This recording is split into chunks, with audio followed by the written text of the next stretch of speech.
What if you could live the life you never got to have? In the afterlife, Joan discovers she can choose to spend eternity with the boy who died before they could grow old together. But what about the man who actually grew old with her? Welcome back to Scene Summary. Today, I'm going to show you an A24 romantic comedy that'll make you laugh, cry, and question everything about love. Spoilers ahead. Watch out and take care. Imagine waking up in a hotel lobby that feels like it's stuck somewhere between the 1940s and infinity. The lights are warm but artificial, the furniture is elegant but slightly wrong, and a cheerful woman is explaining that you're dead and you have exactly 7 days to decide where you'll spend the rest of eternity. This is where we find Joan. She's confused, disoriented, and younger than she remembers being, maybe in her 30s, with long dark hair and no wrinkles. Her afterlife coordinator, Ryan, explains that everyone arrives at the junction at the age when they were happiest. Joan just wants to find her husband, Larry. They'd been married for 65 years. She watched him die at their grandchild's gender reveal party. He choked on a pretzel, of all things. Then her cancer finally took her weeks later. "Don't worry," Ryan says brightly. "Your husband is here. Actually, both of them are." Joan freezes. "What?" And that's when she sees him across the lobby. Luke, her first husband, the man who died in the Korean War when they were barely adults. The love she never got over, even after all those decades with Larry. Luke has been waiting for her for 60 years, working as a bartender at the junction, shaving off his mustache every morning, hoping this would be the day Joan arrived. "So," Ryan says cheerfully, pulling out a clipboard, "you have 7 days to decide. Day 1 starts now." Joan looks between her two husbands. The boy she lost, the man she built a life with, and for the first time in her life, Joan, who always had a plan, who always knew what to do, has absolutely no idea. Let me back up, because this story doesn't start with death, it starts with life, specifically a gender reveal party that's about to go horribly wrong. Larry and Joan are that elderly couple at family gatherings who bicker constantly but clearly adore each other. She corrects his stories. He teases her about being a know-it-all. They're both sharp, funny, and completely comfortable after 65 years together. But Joan is sick. Terminal cancer. They haven't told the family yet. Why ruin the party? Someone shows Larry an old photo album. There's a picture of Joan as a young woman with a handsome soldier in uniform. "Who's that?" a relative asks. "That's Luke," Larry says quietly. "Her first husband. Died in Korea. It's a wound that never fully healed. Not for Joan. Maybe not for their marriage either." Minutes later, Larry is eating pretzels at the snack table. His great-granddaughter Charlotte shows him an old picture of Joan and Luke on their wedding day. He starts choking. He staggers backward, hits his head, and collapses. Larry dies at a gender reveal party. If there's an afterlife, he's going to have some complaints about the exit. Larry wakes up on a train. Not just any train, a sleek, gorgeous thing that's gliding through clouds and impossible landscapes. A woman sits across from him. Anna. She's warm, professional, and way too calm about the fact that Larry is panicking. "You're dead," she says simply. "I'm your afterlife coordinator. Welcome to the junction." The junction isn't heaven or hell. It's more like a really nice conference center. There are lounges, bars, meeting rooms, and endless hallways. Everyone here is waiting to make the choice, where they want to spend eternity. "You have 7 days," Anna explains. "Browse the options. There's Mountain Eternity, Beach World, 1920s, Jazz Club World, Studio 54 Forever, Medieval Times, basically anything you can imagine. Pick one, get on the train, and that's where you'll be forever." "Forever?" Larry asks. "Forever." Joan arrives days later. She and Larry reunite in tears, holding each other like they're afraid the other will disappear. For a moment, it's perfect. Then Luke walks up. He's exactly as Joan remembers him, young, handsome, wearing his uniform. Frozen at the moment when they were most in love, right before he shipped out to Korea and never came back. "Hey, Joni," Luke says softly. The way Joan's face changes, Larry sees it. That look, the one he's seen maybe twice in their entire marriage when she'd get quiet on Luke's birthday, or the anniversary of his death, the look that says a piece of her heart was always somewhere else. Luke has been waiting for her for 60 years. He's exactly as Joan remembered him, young, handsome, wearing a bartender's smile that says he's been dreaming of this moment for decades. "So you are the famous Joan," someone says. "Larry, way to marry up." Luke introduces himself. "I'm Luke." The way Joan reacts, the shock, the confusion, the unmistakable spark of recognition and longing, Larry sees it all. This is the ghost he could never compete with, the love Joan never fully let go. Ryan pulls Joan aside to explain. Luke takes Joan's hand. "Okay, honey, so listen. Now we finally get to have that holiday." Larry watches them, his heart breaking. Ryan cuts in. "Back away from my client. I've been waiting for this golden goose for 67 goddamn years." The triangle is set. Two men who loved the same woman. One woman who must choose where to spend forever. The junction has rules, but it also has loopholes. Ryan and Anna bend the regulations to help. Joan can visit each man's chosen eternity for a day before deciding, experience what forever would actually feel like. Then she visits Luke's eternity, a mountain paradise with skiing, cozy lodges, and snow-covered peaks. The kind of romantic winter wonderland they used to dream about before the war. Luke is loving and attentive. Everything is perfect, too perfect. She visits a beach eternity with Larry.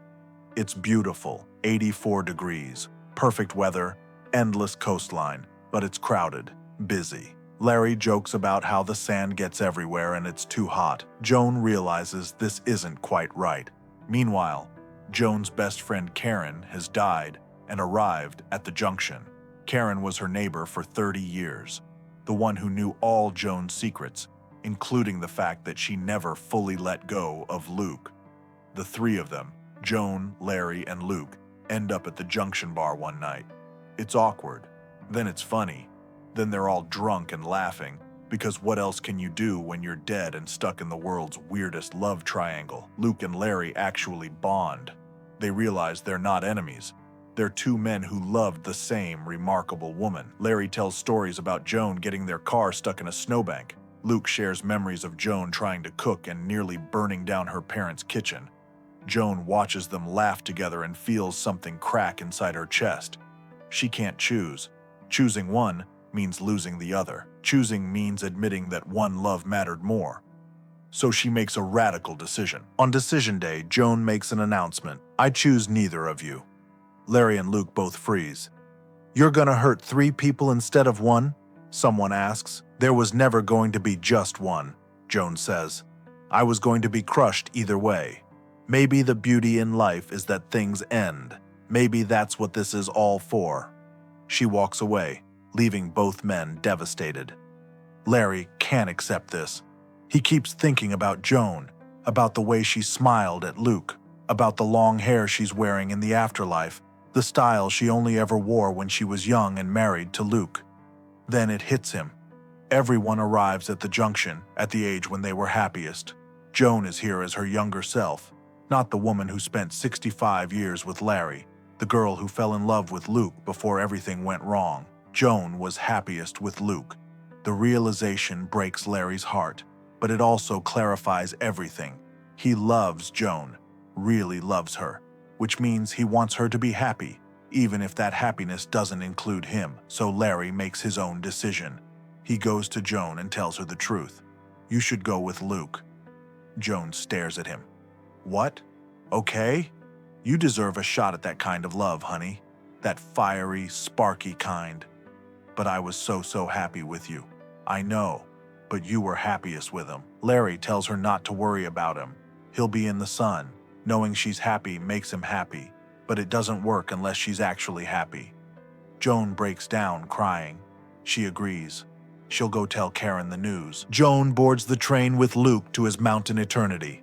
They arrive in a winter paradise. Everything is perfect. They sky, they laugh, they fall into the rhythm of young love. But something feels wrong. Days pass, or maybe weeks. Time works differently in eternity. Luke books them on hot air balloon rides. He wants to meet new couples for doubles tennis. He's planning there forever. And Joan realizes she's not happy. One day on the ski slopes, it all comes crashing down. "I made a mistake," Joan says. Luke freezes. "What?" "I made a mistake coming here with you." Luke is devastated. "What did I do wrong?" "Nothing. You're perfect. I know you say you're not, but you are. You're kind and brave and smart. I waited all these years for this." "Then why can't you just enjoy it? We're in a literal paradise." Joan tries to explain. "I can't pretend that my world didn't continue without you. Maybe it would have worked between us in life, maybe not, but my world did continue, and that's the love that made me who I am." She tells Luke the truth. Their love was young love. Love without the burden of a mortgage or a job or kids. Love before knowing loss. It was everything, but it was just one happy moment. Real love, the kind that lasts, is a million moments. Bickering in the car, supporting someone when they need it, growing together, looking after each other through chemotherapy and gender, reveal parties, and 65 years of ordinary life. "I have to go back," Joan says. Luke warns her. "The moment you step through a red door, they'll find you. They'll put you into the void." "I have to try." Luke begs her to stay. But Joan has made her choice, the real choice. She's going back for Larry. Joan becomes a fugitive. She tricks one of the workers in Luke's eternity, takes their keys, and prepares to escape. Luke, heartbroken but understanding, creates a distraction so she can slip away undetected. "I'm so sorry," Joan tells him. "Yeah, I know." Luke creates chaos while Joan sneaks through a red door back to the junction. Alarms go off.